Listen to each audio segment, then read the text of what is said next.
nice, dense, clear vision of what you want to be doing in those mid stages. And not to try to bounce around too much on all the different tech structures. We're going to see a little bit of that this game. And when that comes up, I want to talk about this imaginary notion called counters. I do not like the use of the word counter. I hate it. And I've in my vacation in Maryland, I have had the opportunity to think of a good way to explain what the heck's going on in my head, instead of it just being a stream of random thoughts. Sometimes I can get a little bit creative, like once a guy said, "Sean, why is it that you don't think counters are real?" And I just held up a flower, and he understood. But unfortunately, you know, I don't really have any flowers in my room. Nature is not very popular here in Los Angeles, especially not in South Central. So either way, this is kind of a big giveaway right now for Socke. The fact that he got to see all those units at the front. And here comes Socke just moving a bunch of units in. This is always a great spot to warp in a pylon. You can bounce the probe back to that Xel'Naga watchtower. Socke just knocking down these destructible rocks. This is always going to be a good move if you're Protoss against Terran. This literally cannot be bad. In the early stages of the game. Perhaps if you get caught off guard a little bit, but ooh, look at that nice force field. Another nice force field.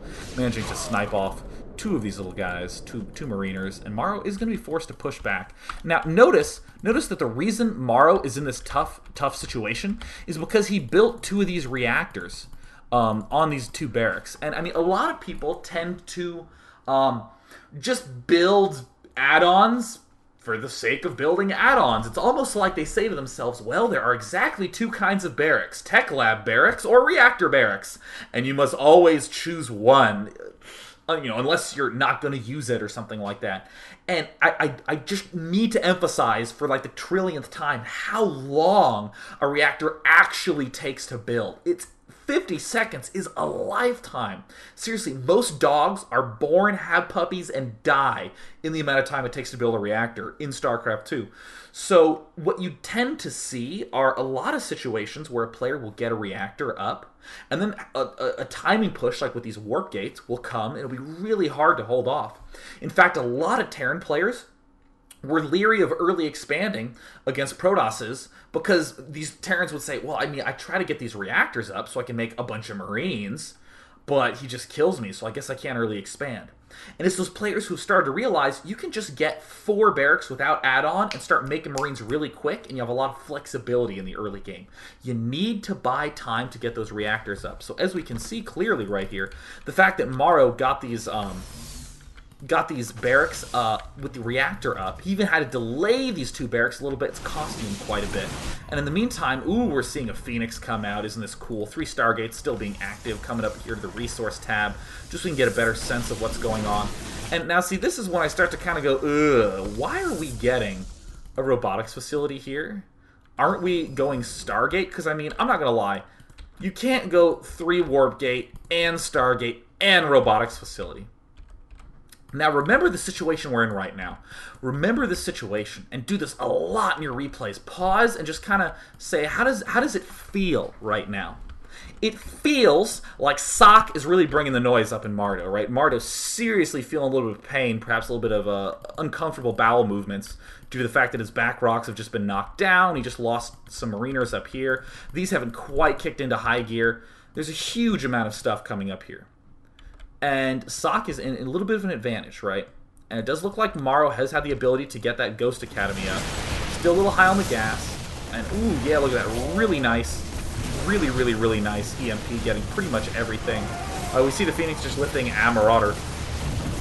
But that EMP was literally so good that it manages to save Marrow. So Marrow's now on the counteroffensive. Socke having to do some really fancy micro to be able to stay alive here. But, you know, it's always kind of tough to know what to do. And look at this. Look at this. Socke target firing the Marauders so we can be able to run away. Very, very smart, but still the Marauders had so much life that this poor little Stalker is still struggling. And Marrow doing the stim to try to kill off the Stalkers. Don't know how much I like that, considering how far up the pipeline medevacs are. These are all going to be very, very weakened Marines. But he does manage to take it down. And now we see Socke in this awkward position. Now, I want you to know, yeah, there's Twilight Council coming down. There's a little bit too much in the tech structure front. Okay, a cybernetics core allows 3 buildings. a Stargate, a robotics facility, and a Twilight Council. Don't get all three on one base, especially if you've been 3-gating. It's just a little bit economically thin to be able to stretch. And as we can see, Socke is way down on the food. He was up. Remember that feel I was talking about? It really felt like Socke was ahead because of the amount of time it took for Marrow to get this stuff up. But this Stargate wasted so much time. The Phoenix didn't really even do very much. And now Marrow's running around with this increasingly large Ghost Marine army. Looking very, very good for him. And it looks like Socke canceled that. Twilight Council is now getting a robotics bay. I mean, this is the sort of thing where I think, why not just get the robotics facility right off the bat? Why did we exactly get this Stargate? And I'm still not going to talk about counters quite yet. I'm going to do it eventually in this game. There's such a beautiful time to talk about it. But let's think about that Stargate for just a little bit first. Obviously got in the way, obviously delayed things. And you heard me say when I see that Stargate, I kind of get a little bit, ooh, I get apprehensive, but I also kind of get a little excited. There is nothing wrong with doing something like 3 Warp Gate into a tech structure to do a lot of damage. We've seen some very brilliant 3 Warp Gate push into robotic facility pressure for the Observers, the Immortals, and the Warp Prisms. That is really versatile. Especially the Warp Prism is going to bolster your nice 3 Warp Gate army. Or, if your Terran opponent early expanded, you throw down the robotics facility, you get an Immortal, and then you can use all your Gateway units and your Immortal to try to bust the front. It works. I'm not saying that these one-basing strategies aren't good, but it's the one-base every tech structure strategy. Kind of the way that I played Brood War in 1998. I thought, well, I have my one base, I will build one of everything, and then I can build one of everything. You know, like, that's basically my mindset back then, but I just want to point out how much of in the way this Stargate felt. So, looks like Socke is in pretty thin defense territory. Right now, Marrow has to wander around, do a lot of clever unit movements, has to clear out these areas. We see a Marauder sort of clearing out this top, getting enough stuff for an expansion. Now, one thing to note about this play that Marrow's doing, very expensive to have 3 barracks, 2 with reactor, and try to be making ghosts.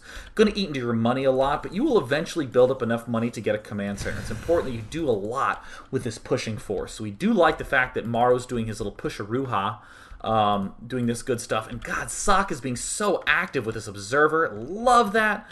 Observer is always going to be helpful, but an active Observer takes a very strong focused player, which of course Socke is. Definitely watch Socke versus Marrow in my archives if you have not seen it. Oh my God, Socke played brilliantly in that series. So did Marrow. It's one of the best series I've ever casted. But I digress. Look at this very scary, close, thin timing right now. It looks like Colossus just barely got up. Socke trying to warp in as much as he can. The good old Scanneroo going down. Marrow trying to kill this off. Not entirely positive why he isn't killing this off with everything. Perhaps was feeling a little bit leery of being sniped with some sort of stalkers. But, okay, so here comes some amazing micro right now by Socke. Okay, so I just want to describe the situation. Let's go to the unit counting station, right, before we see how awesome this Colossus is going to be, right? Let's check this out. Marrow has one base, pretty solid up and running, even has some of the upgrades for Ghosts. We can see that energy upgrade's done, command center's almost done, and right now Socke is pretty much worried about losing right now. So it does get one shot off, and look at that, just 131 hit points, just wants to kill that off. One stim goes down, tries to be able to kill this off. Now look at how beautifully positioned these Marauders are. They're going to be right in the front, they're going to take up so much damage, the Marines can get in there. And just look at this Marauder, 6 kills, 7. Look at the poor Marines. Oh my God, 9, 10. Oh my, 11, 12, 13. Oh. Just to be clear, Colossi are pretty good against Marines. Look at that huge flip around. Look at that, 14 kills. Look at that excellent micro. Suddenly, oh my God, Marrow has to back up. He's throwing down more barracks. He needs more tech labs so we can get those Marauders out. As we can see, Stim and Concussive Shell is done, but that extra upgrade for health is not out, so this Colossus is going to be very obnoxious to deal with. And this is what happens. People see this. Whoa, people see the beastliness of this Colossus. And they say things like, the Colossus counters the Marine. I guarantee you, seriously. I will bet money. This game is not out yet. StarCraft 2 is not out. 27th it comes out, and I'm sure one of those official Prima strategy guides will come out or something, and there'll be like a table where it says counters, and it'll say Marine, counter, Colossus, or Templar. And I just don't like that word. Because really, what's happening is people are rolling two concepts into one word, and they shouldn't be. So, the two concepts, I'm going to call it a response and forcing. So let's deal with the response. Let's say I'm playing a Protoss against a Terran player, and I love early expanding. So why early expand?